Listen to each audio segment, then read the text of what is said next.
Kung hindi ka pa handa maging mayaman, hindi ka magiging mayaman. Dahil nasanay ako gawin to at hindi ako wala nga akong lakas to do that. So what? Okay. Now what?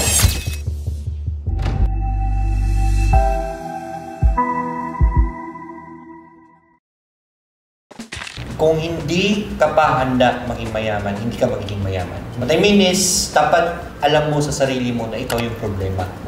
Yeah, Kung hindi mo tatanggapin yung fact na yun, ay ako palang dahilan, ay magastos pala talaga ako, uy, tamad pala ako.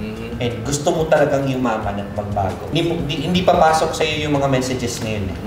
Totoo yun. Tanggalin mo yung denial na part na ikaw yung dahilan.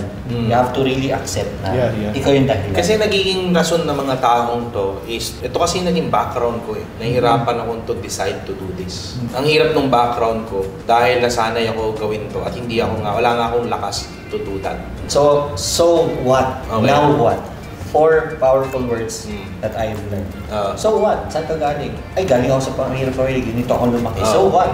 The biggest question is now, what are you going to do? Yeah. Are you Are going to stay the same? Yeah. Or are you gonna start listening to the messages? Correct. So what? Now what?